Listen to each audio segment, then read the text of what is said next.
அன்னை திரிசக்தி வாராகியின் அருளாசிகளோடு லோக சேமத்திற்காகவும் மற்றும் மக்களுடைய குறிப்பாக அன்னை வாராகியை வணங்குகின்ற உபாசகர்களுக்காகவும் எல்லாம் வல்ல அன்னை திரிசக்தி வாராகியின் பொற்பாதங்களை தொட்டு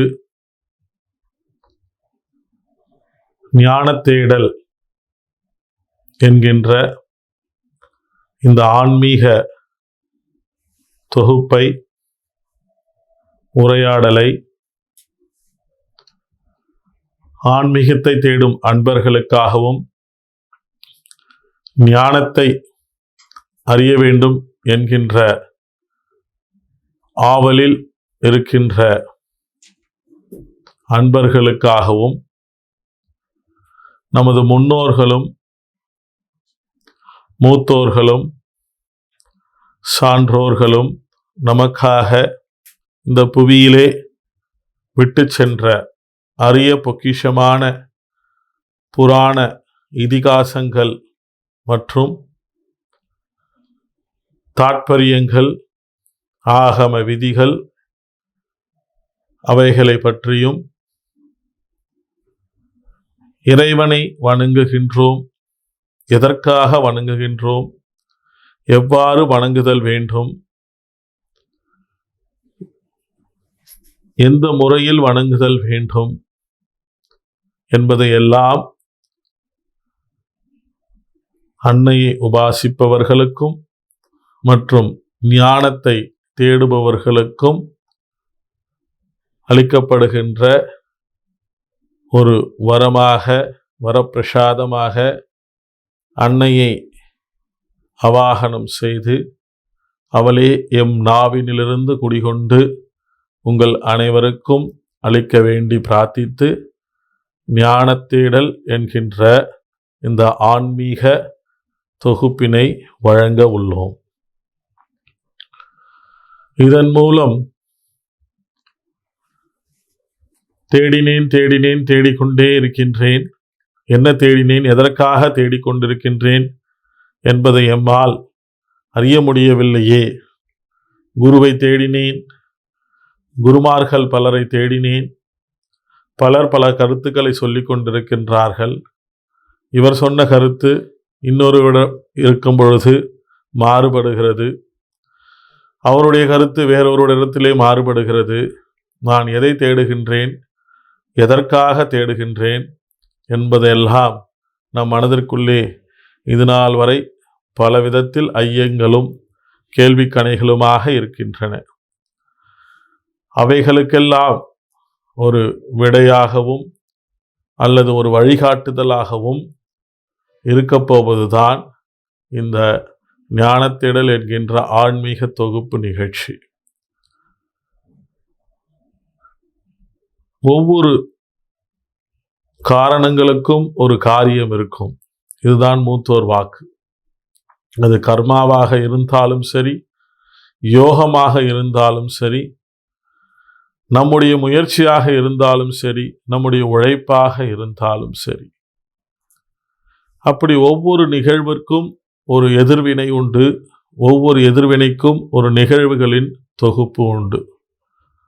இதைதான் பல இடத்திலே மகாபாரதத்திலே கிருஷ்ண பரமாத்மா நமக்கு தெளிவாக உரைத்துவிட்டு சென்றிருக்கின்றார். ஏது ஒரு காரியத்தை ஆற்றினாலும் அந்த காரியத்திற்கு நிச்சயமாக எதிர்வினை பயன் உண்டு. நல்லதை செய்தால் நல்ல விதத்திலே மீண்டும் நம்மை வந்து அடையும். தீயதை செய்தால் மீண்டும் தீயதாகவே நம்மை வந்து அடையும். ஒரு கடமையை சரிவர செய்யாமல் போனால் அதுவே கர்மவினையாக மாறுகிறது.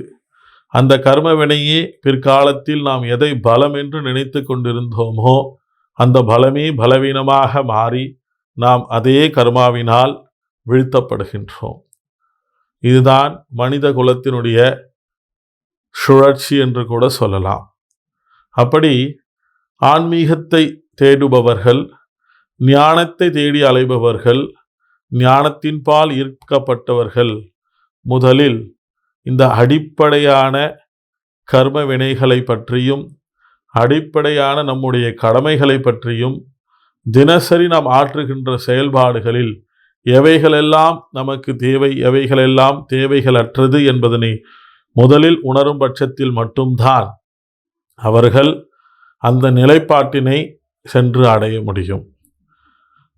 அப்படி பல ஆண்டுகளாக நம் தவ வாழ்க்கையிலே பெற்ற அந்த குறிப்புகளும் அன்னை எமக்கு அளித்து சென்ற ஞானத்தின் பால் அறியப்படுகின்ற அந்த உண்மைகளையும் நமது ஆராய்ச்சியின் பால் பல ஓலைச்சுவடிகள், பல முன்னோர்கள் சொல்லிவிட்டு சென்ற, நமக்காக விட்டு சென்ற பொக்கிஷமான புராண சாஸ்திரங்களிலிருந்து எடுத்துக்காட்டுகள், இவைகள் மூலமாக உங்களுக்கு இந்த ஞான தேடல் நிகழ்ச்சியில் ஞானத்தை தேடுவதற்கான வழிமுறைகளையும், எதற்காக ஒரு மனிதனுக்கு ஞானம் வேண்டும் என்கின்ற அந்த உண்மை தத்துவத்தையும், ஞானம் அடைந்த பிறகு ஒரு மனிதனுடைய நிலை என்ன, ஞானம் கிடைக்கப்பெறாமல் இருக்கும் பொழுது அவனுடைய நிலை என்ன, மனிதன் வெறும் உண்டு விண்டு மீண்டும் மீண்டும் பிறப்பெடுத்து வாழ்வதற்கு தான் பிறப்பெடுத்திருக்கின்றானா, அல்லது அவனுக்கென்று ஏதோ ஒரு கடமைகள் உள்ளதா,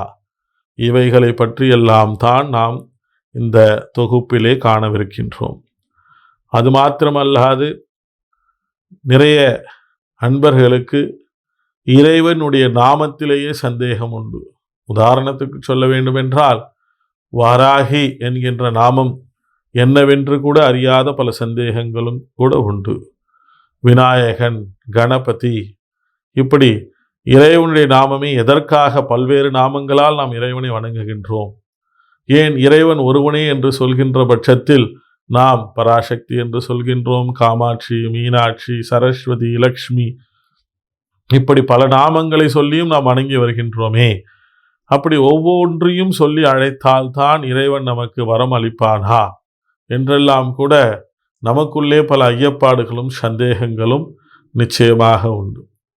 கடவுளை பூஜிக்கின்றோம், எவ்வாறு பூஜித்திடல் வேண்டும், எதற்காக பூஜித்திடல் வேண்டும், பூஜைகள் செய்தால்தான் கடவுள் நமக்கு வரமளிப்பாரா, ஏன் கடவுளுக்கு நமக்கு என்ன தேவை என்று தெரியாதா, அவரே அதை தெரிந்து நமக்கு அளித்திடல் வேண்டும் அல்லவா என்றெல்லாம் கூட குதர்க்கமாக நம் மனதிற்குள்ளே கேள்விகளும் எழத்தான் செய்யும். இவை எல்லாவற்றுக்கும் ஒரு பதில்தான் இந்த ஞான தேடல். இந்த ஞான தேடலிலே நீங்கள் தேடியவைகளுக்கான விடையும் கிடைக்கும். நீங்கள் இதுவரை அறியப்படாத பல உண்மைகளும் இதன் மூலம் நீங்கள் அறியப்படலாம். இந்த ஆன்மீக சொற்பொழிவின் மூலம் உங்களுடன் கலந்துரையாடுகின்ற அந்த பாக்கியத்தோடு நீங்கள் உங்களுக்குள்ளே இருக்கின்ற ஐயப்பாடான கேள்விகளும் இதில் நீங்கள் எம்மை கேட்கலாம். அது எத்தகைய கேள்விகளாக இருந்தாலும் சரி, தர்மத்திற்கு உட்பட்டு அதற்கு நாம் பதிலளிக்க கடமைப்பட்டுள்ளோம்.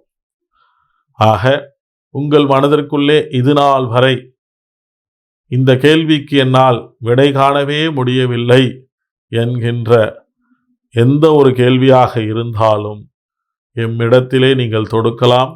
அதற்கு எம் அன்னையினுடைய ஆசீர்வாதத்தோடு உங்களுக்கு பதிலளிக்க கடமைப்பட்டுள்ளோம்.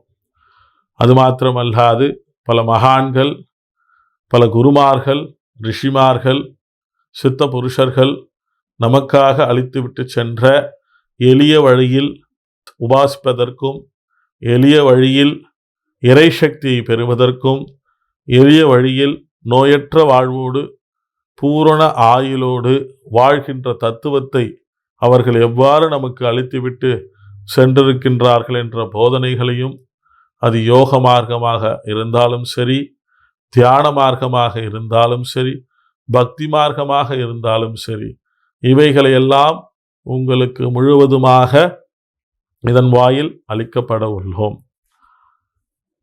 ஆக ஆன்மீகம் என்பது ஒரு கடல். அந்த கடலிலிருந்து ஏதோ நாம் கற்ற ஒரு சிறிதளவு நீரைத்தான் உங்களுக்கு பிரசாதமாக வழங்க உள்ளோம். யாம் பெற்ற, எமக்கு அன்னை அளித்த அந்த ஞானத்தின் பால் நாம் அறிந்த உண்மைகளை நாம் இதுவரை தேடி கண்டுபிடித்த அரிய பல பொக்கிஷங்களாக இருக்கக்கூடிய ஆன்மீக தத்துவத்தை போதனைகளாகவும் உங்களுக்கு இதன்பால் அளிக்கப்பட உள்ளோம். ஆக இந்நிகழ்ச்சியை தொடர்ந்து பாருங்கள். உங்களுக்காக ஆன்மீக தேடலை மாத்திரமல்லாது மனிதனாக வாழ்வதற்கு ஏதுவாக நம்முடைய கோபம், குரோதம், காமம் இவைகளெல்லாம் நீக்கப்பெற்று எவ்வாறு ஒரு மனித நேயத்தோடு அனைத்து ஜீவராசிகளையும் நேசித்து வாழ்கின்ற அந்த பக்குவத்தை அடைந்திடல் முடியும் என்பதை இதன் மூலம் நீங்கள் அறிந்து தெரிந்து உணர்ந்து நீங்களும் அதன்பால் ஈர்க்கப்பட்டு உங்கள் மனநிலையில் மாற்றங்கள் ஏற்படுவது மாத்திரமல்லாது உண்மையில் நாம் ஏன் பிறந்தோம், எதற்காக பிறப்பெடுத்தோம், இந்த பிறப்பென்பது என்ன காரணத்தினால் ஏற்படுத்தப்பட்டுள்ளது என்கின்ற அரிய சூட்சமத்தையும் உணர்ந்து இப்பிறப்பை நற்பிறப்பாக மாற்றி நீங்களும் வாழ்வாங்கு பிறர் போற்ற வாழ வழிவகை செய்யும் ஒரு நிகழ்வாகத்தான் இந்த ஆன்மீக தேடல், ஞான தேடல் என்கின்ற நிகழ்ச்சி உங்களை வழிநடத்தி செல்லும். எம் அன்னையாம்